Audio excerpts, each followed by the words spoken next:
上一集講到我喺大嶼山梅窩開啟咗1年半農半 X 嘅生活，耕田俾咗我淡然同埋勇氣。今集同大家分享一下呢一份淡然點樣幫我重拾人生嘅自主。好多人問我半農半 X 究竟點樣維生嘅呢？或者我問翻大家，要換取生活所需，除咗要靠錢之外，我哋仲可以靠啲咩呢？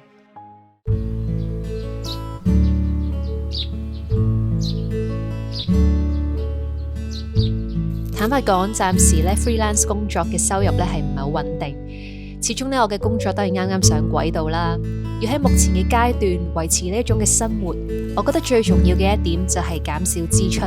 先至可以持續咁樣做落去。好慶幸咁樣呢一個小社區容許我可以跳出咗傳統嘅貨幣經濟框框，除咗用俾錢嘅方式獲取自己嘅需要之外，我會諗我有啲咩技能可以喺呢一度換取一啲嘅機會。我留意到街坊有啲咩需要，而自己有啲咩技能可以幫到佢哋，以作交換，有少少似打工換宿啊，以物易物嘅概念。例如之前黃皮收成嘅時候，農夫咧佢好需要義工幫手收黃皮，而我咧又咁啱可以幫到手收黃皮同埋包裝出貨。農夫咧佢好願意用佢嘅農作物作為酬勞交換，我咧就付出咗汗水啦，同埋勞力，同埋亦都曬黑晒。係啊，收黃皮咧係會曬到燶咗啦，同埋會出晒汗。然後咧我要用翻3個月嘅時間令到自己白翻，但係換翻嚟嘅就係好寶貴收黃皮嘅體驗。黃皮嘅種植技術、知識同埋故事，豐富咗我日後喺梅窩呢度帶導賞或者外出分享嘅內容。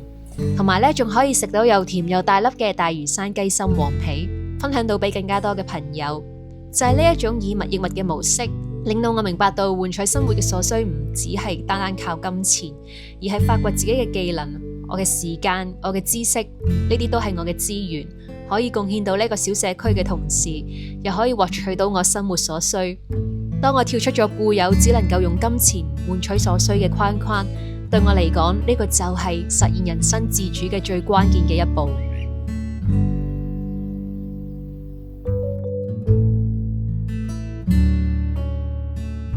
因為耕田嘅關係呢，我就收咗唔少嘅農作物。通常呢，我都喺自己屋企呢煮嘢食，多菜少肉。2人家庭呢，加埋100蚊呢就可以煮到1日3餐。聽落去係咪好似冇咩可能呢？但係呢幾年我學到最多嘅就係呢度有一班街坊，佢教我點樣利用農作物嘅唔同部位煮食，用有限嘅食材發揮到最大嘅價值，一啲嘢都唔會嘥。舉個例子啊，我就種咗甘筍啦，咁我疏苗嘅時候呢，我就掹咗唔少甘筍嘅幼苗出嚟。我哋平時呢都係食根部嘅，但街坊佢話俾我知，呢一啲甘筍嘅幼苗啦，同埋甘筍葉呢，其實都食得嘅，可以用嚟做青醬，落幾瓣蒜頭、堅果、橄欖油，同埋少少喺田裏邊摘嘅羅勒，同埋加埋鹽，開個 blender 呢，搞幾下就會完成噶啦。食落去呢，同出邊買到嘅青醬個味道非常之接近。用嚟炒一碟意粉嘅成本10蚊都唔使，就已經可以食一餐。同埋甘筍葉嘅味道同番西真係好似香草咁樣，用嚟炒蛋又得。呢樣呢，就係我耕田過程學到嘅全食利用、零廢棄惜食智慧，重新可以發掘翻原本我哋認為只係可以用嚟做堆肥啊，或者做廚餘，佢原本應該有嘅食用價值。成件事呢係非常之好玩啊，同埋都係突破緊自己嘅界限。另外啦，當我離開咗主流嘅生活，慢慢咧自己係有一種嘅意識，可以分辨到究竟咩產品自己真係需要，邊啲係社會製造出嚟嘅慾望，同埋我亦都會考慮到自己我使嘅錢究竟係落咗喺邊個人嘅手上，我會建立咗一套屬於自己嘅價值觀，而呢一套嘅價值觀係會幫自己帶到去合適嘅圈子。好似節日送禮嘅時候，我就唔會點樣再追求一啲大嘅牌子，因為我知道啦，我俾嘅一大筆錢其實落咗去廣告。咁當然，如果嗰位代言嘅明星係我自己中意嘅，咁就另計啦。咁反而呢，我係會揀一啲本地嘅小品牌，同一啲本地嘅農夫合作嘅產品，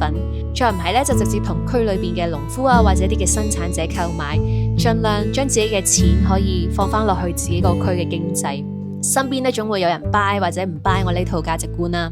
其實都係幫緊我可以認清究竟我身邊嘅朋友大家嘅價值觀夾唔夾啦。我嘅角度就係合則嚟，不合則去。不過喺南大嶼山呢一個嘅圈子，我就揾到好多嘅同路人啦。我哋送禮係會互相交換自己親手整嘅小心意，自己親手種嘅菜亦都會交換種子。呢個係我好鍾意嘅關係同埋相處嘅模式。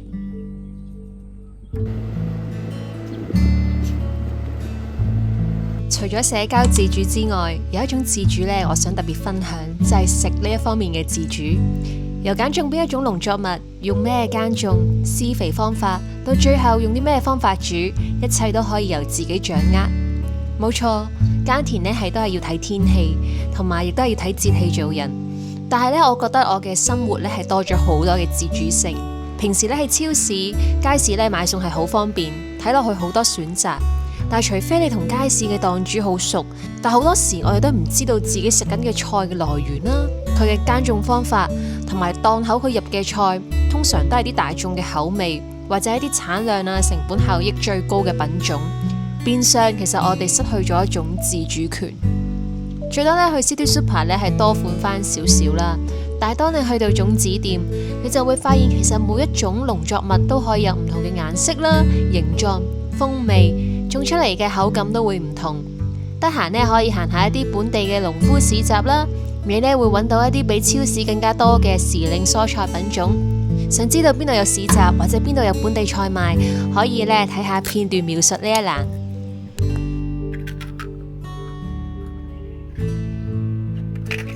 就算買唔到本地菜，都可以考慮下自己種。我住嘅地方咁啱附近有地方俾我種菜。其實市區咧都有城市農莊啦，或者天台嘅農場，一個格仔田呢，其實都講緊400蚊一個月就有交易，仲有性價比更加高啦，但係要抽籤嘅選擇就係政府社區園圃，講緊嘅其實係400蚊4個半月。無論你係準備攞辭啦，或者返緊工啦，或者退咗休嘅朋友，我都鼓勵大家租塊田俾自己種下菜。無論係對自己嘅健康、知識上面，或者環境嘅保育，絕對係一項好值得嘅投資。同埋咧，耕種咧基本上係唔會冇嘢食嘅。有一啲上年種嘅農作物留低咗一啲種子喺田度，去到某一個合適嘅節氣，佢就會自己生出嚟。最近呢塊田呢無啦啦出現咗莧菜、紫蘇呢一啲粗生嘅農作物，亦都有唔少嘅農作物都係天生天養。好似皇帝菜，當我撒咗種子，幾乎咧唔使點樣打理。當我專注於處理其他嘅事情啦，其實農作物咧佢都會持續咁樣長大。喺2個星期之後就可以有收成，收完菜之後呢，佢又再生出嚟，不停咁樣收割，去到最後到佢開花，又可以呢當做食用花咁樣做食物嘅裝飾。所以呢，我有朋友呢，佢會視種菜呢係一種被動嘅收入，其實好值得我哋去投資。不過呢，前提就係要識得揀啱菜嚟種啦，因為有啲菜呢，真係要花好多嘅氣力照顧同埋打理。一諗翻起呢，我上年種西瓜嘅時候個經歷呢，我就覺得好攰啊。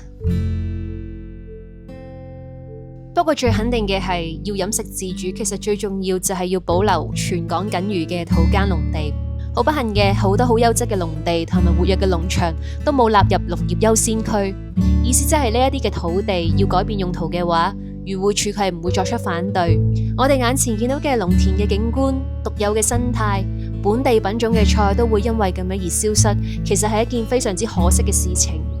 裸辭1年最快樂嘅就係可以生活喺一個自主嘅社區，同大自然同埋社區聯繫，活出屬於自己嘅節奏。其實耕田唔係就係種菜，仲係種出勇氣同埋種出希望。無論你係想裸辭啊、返緊工定係準備退休，我都鼓勵你試下種嘢啊！哪怕係天台嘅一個格仔田，或者一個小盆栽，感受一下用雙手創造出嚟嘅滿足感。支持本地農夫市集，幫手守護香港嘅農地，令到我哋嘅生活仲有得選擇。